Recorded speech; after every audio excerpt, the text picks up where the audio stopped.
Welcome back to The Narrative. I'm your storyteller, Callistra Faria. Well, the Windward Islands are continuing to try to pick up the pieces and recover from the passage of Hurricane Beryl, which blew through the Windward Islands as a Category 4 hurricane, making history as one of the earliest Category 5 hurricane to be formed so early. And I'm being joined now by Prime Minister Ralph Gonsalves of St. Vincent. His island also took a beating, over 90% damage in some areas. His agriculture has also taken a great hit. St. Vincent has a huge agriculture industry, both for domestic and export, as well as livestock. So he's going to be joining me now to talk about the recovery, the relief and recovery effort. And I'm going to ask him to also weigh in a bit on climate justice and whether or not Beryl even makes it an even stronger case as the Caribbean countries clamor for some justice as a result of the climate change situation that we are facing. Welcome to The Narrative, Prime Minister. I finally have you here. Thank you very much. And all the best to you and the people of Grenada, Carriacou, and Petit Martinique. And happy to be here. And all the best to your people as well. We basically, your country and ours, in almost in the same boat.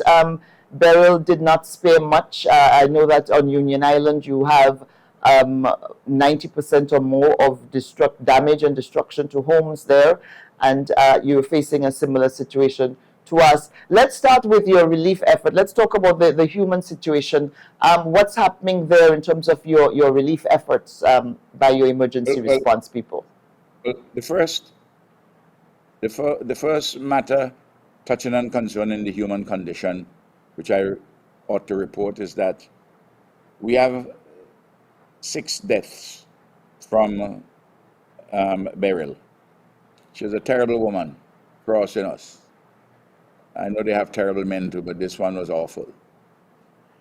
The relief effort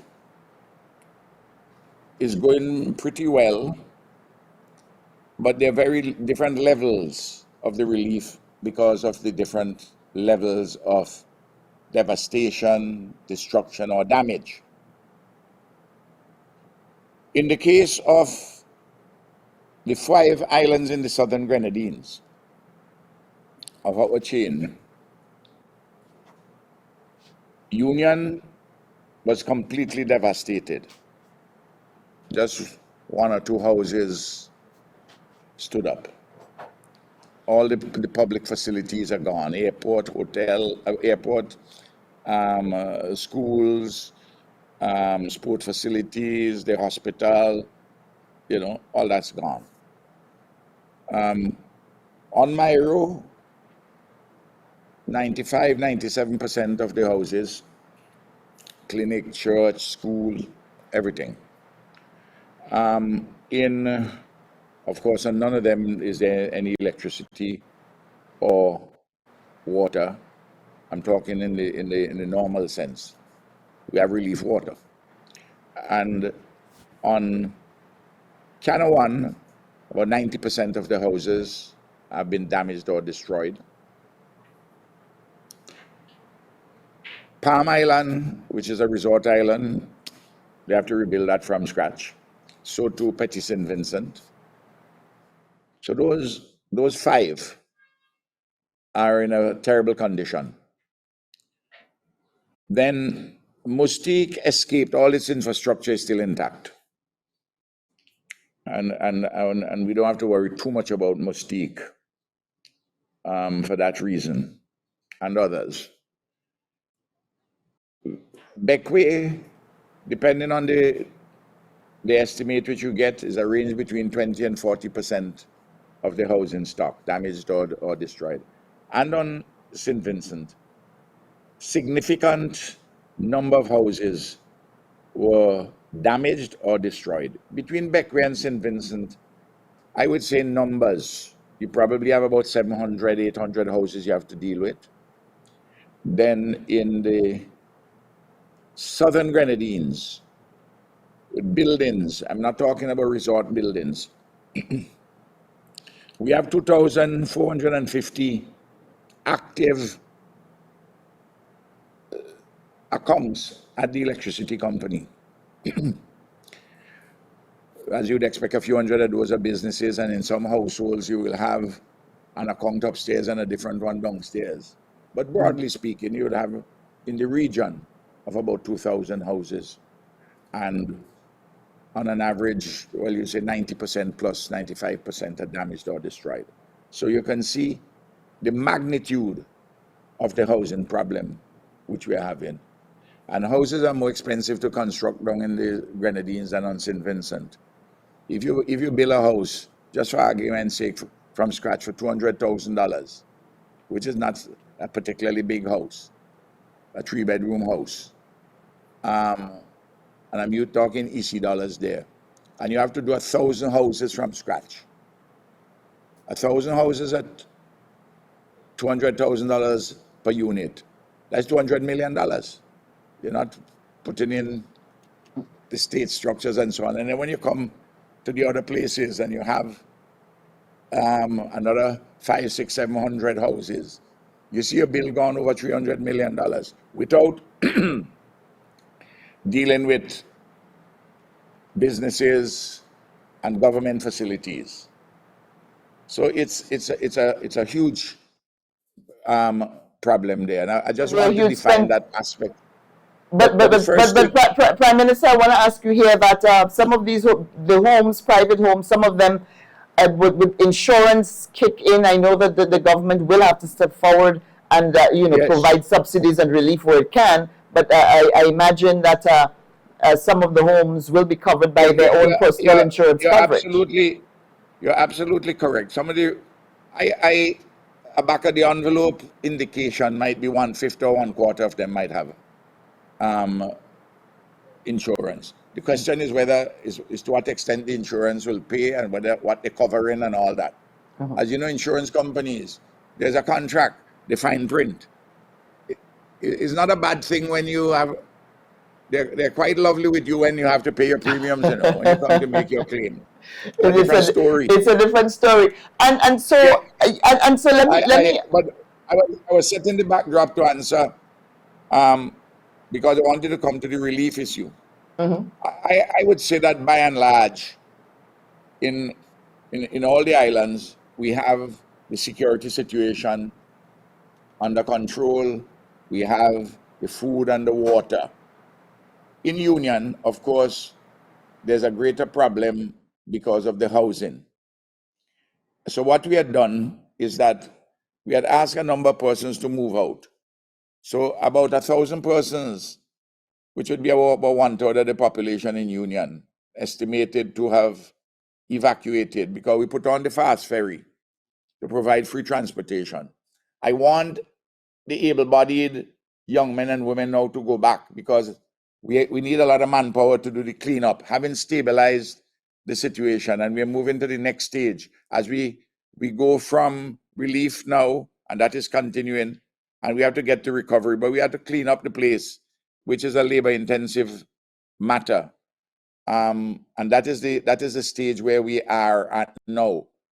We are further along the road with that in Canouan than we are in Union. In fact, Union we have 3 contractors down there, and we have to employ hundreds of people. We probably have about 200 in Canouan. And in Myro, people had started volunteering, but we have to pay them. And in each of those islands, we have structures. Because as in elementary biology, which you and I learned, structure has to follow function. A function is to be performed, an appropriate structure has to be established. It's as old as the hills. And how quickly do you anticipate that you would be able to complete the cleanup process? Because we keep making the point that burial happens so early in the season. So you have people with damaged homes without roofs. The likelihood of another storm coming through, maybe even a Category 5, a Category 2 hurricane can be dangerous without a proper roof over your head. So the rebuilding effort has to happen pretty quickly. And you also have the issue of rebuilding properly and in a climate smart way. So what is St. Vincent's approach to this to deal with both problems? The issue which comes before all of that, to rebuild as soon as practicable, the issue which comes before that is a thing called money. And we can get to that. Because I give you some ballpark numbers for housing. I ain't give you numbers for other things yet, which I can give rough numbers for. In short, the relief, recovery, and reconstruction is hundreds of millions of dollars. Not dozens of millions, hundreds of millions. Now, in Canawan, you asked about the cleanup, and I want to be very specific in my answers to you. Canawan should be finished in the cleanup perhaps in another week. Myro, similarly, in the case of Union, the Building Roads and General Service Authority, which is the state entity which oversees this, they tell me it may take them 40 days with these contractors whom they have, because it's a huge thing. Of course, it depends on how they work, we get it done faster. That cleaning up is millions of dollars. And what we are trying to do is to see if we can, some of the material we might be able to salvage. Some of the wood, some of the galvanized sheetings. Some of the galvanized sheetings are of low quality, so you just dispose of those. And then little things which you have to burn, you at discrete places you have to burn, but you have to be careful how you burn, because there are people who suffering from asthma nearby. You don't want to complicate their problem too much. So you see, the public health issues also arise, not only in the cleaning up, but even currently, the question of water, sanitation, and public health, what the experts call the WASH, W-A-S-H. Electricity on Canawan, according to VINLEC, the state-owned electricity company, should be back, maybe within less than 2 months, I would imagine. In Myro, a little sooner. I'm told that it wouldn't take the end of the year. We will still be without electricity on Union Island. But we have to put in generators to get life and living going, in different places. That's why we have been buying a lot of generators and asking for generators. And we have to have a lot of tarpaulin to put on the roofs meanwhile as we rebuild. It's a intricate, complex process, but there is an excitement about it, because to rebuild, you grew, you withered, and you're sprouting again. There's a pain and there's a joy, So and you watch it, you deal with it with faith and with fresh hope, and above all with love. And that thing called faith.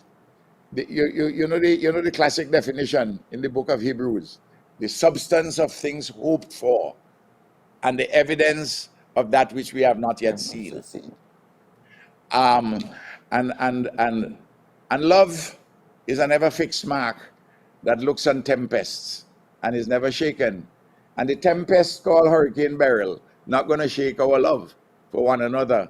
But we have to build our solidarity and our unity, and don't allow the usual political tribalism and divisiveness and vanities and all kind of sideshows. Because at a time like this, I divide people between two groups: people who do and people who talk about people who do. I want us to be in the category of those who do it. Wonderful. Now, Prime Minister, you talked about money, and it's going to cost hundreds of millions. And at a glance, one can say that is true. Same thing for Deacon. Deacon got a problem too. My brethren has that problem too. Yeah, Pierre Mitchell. Carriacou and Petit Martinique is really Absolutely. in a bad state as well. So you are, I know that $9 million for immediate relief for this the plan from the United Nations has been promised, has been pledged. They're going to try to raise the money. So, but that's $9 million. That is a drop in the bucket for what's required, both short term, Absolutely. medium, and long term. But You are that going can't to be. that but the value of the UN appeal now is to highlight the importance of the issue to all the world, and for some initial seed money in respect of relief for the UN agencies to get resources in addition to what the UN itself from its own resources had put as put, because you have the World Food Program doing very good work. They have to be financed. You have UNICEF. You have UNEP. That's the Environmental Protection Agency. You have UNOPS, United Nations Operations, and so on and so forth. UNDP, helping with assessments and so on of damage. All these agencies have to be financed. So I'm very happy that we had that flash appeal. But that flash appeal is going to require subsequently for us to have I spoke to Deacon about this, for St. Vincent, Grenadines, and Grenada to have a pledging conference through the auspices of the United Nations. We'll have to prepare that well. This is for the recovery and the reconstruction phases, which are coming quick upon us. And in these days of instant coffee, instant cocoa, and Facebook, and KFC, and pizza, we need to get things done fairly quickly. People, Well, how our people's minds. you need to get it done fairly quickly because we're at the beginning of the hurricane season, one that's projected to be very ferocious and many storms. And so it has to But be done quickly, just I from would, that point of view, to save lives, because another hurricane now is going to I would, be I even would, more I would tell you devastating. something. I'll tell you something. I am drawing down in this relief phase $50 million from our contingency fund. I'd set up a contingency fund 2017, 2018 or thereabouts. I imposed a 1 percentage point on VAT, the value added tax. And by law, you put that into a contingency fund.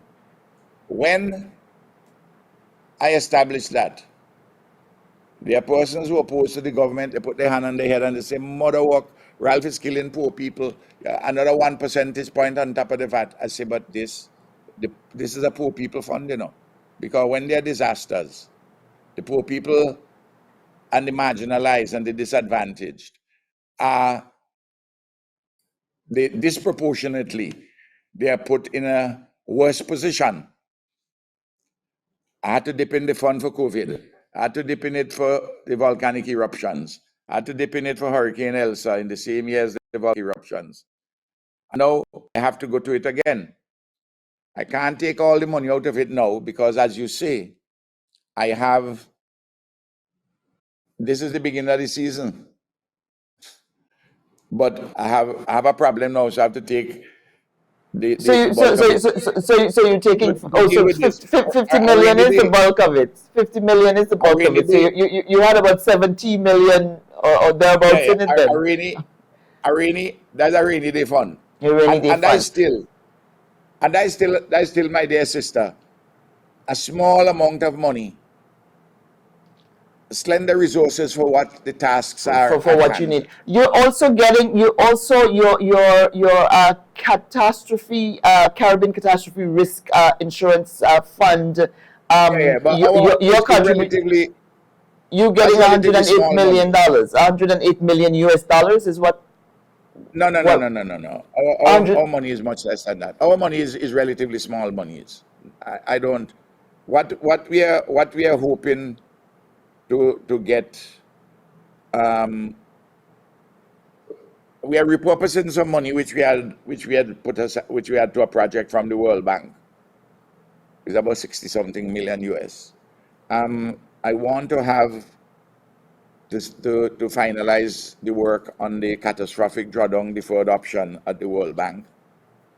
And in relation to the IMF, the rapid facility, the rapid credit facility, Yes. I had drawn on it for COVID, and I had drawn on it from the volcanic eruptions. So the amount which is there for me is almost zero. So I want the concept to be accepted, and CARICOM is behind this, that the money which is spent on climate change related events, should be discounted from our availability to get monies from that, because at the time, I think when we had drawn down, I think we had got $16 or $18 million, and you have to get different pots, little bits and pieces here and there, on the principle that one full bowlie. And then of course we are going directly, and I've gone directly to governments, and I've had a discussion with the Caribbean Development Bank. One of the problems though, when you get in monies from the World Bank or the CDB, and this is why they are not fit for purpose for these kinds of disasters.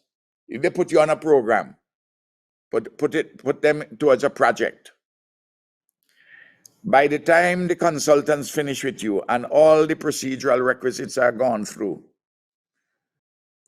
several years down the road, for instance, from the 2013 Christmas Eve storm for St. Vincent,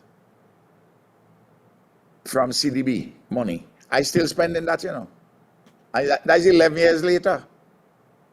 So Okay. I want to bring, I mean, I've been in this business a long time.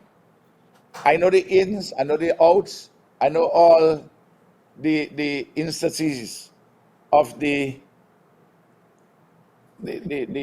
of all the entities. I know the entrails, I know the intestines.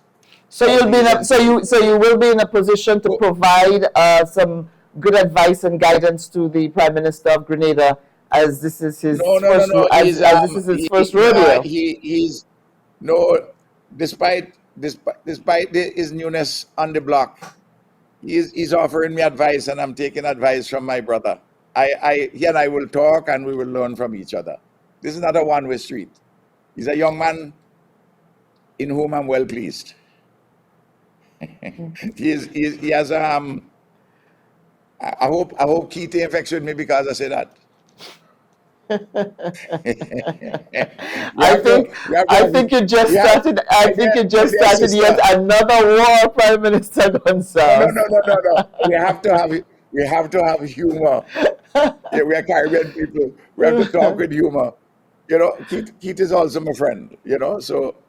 And he's been the opposition leader. He has stepped forward. He has gone to Carriacou, and PT Martinique is providing relief. I know his political party provided some hot meals, and they're also providing some sanitary facilities on the islands as well. So he understands. Come forward.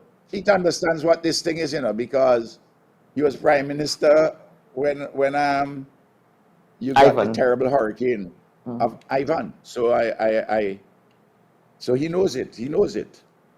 And I would expect that, with that knowledge, he will work in a cooperative manner with the government and people of Grenada.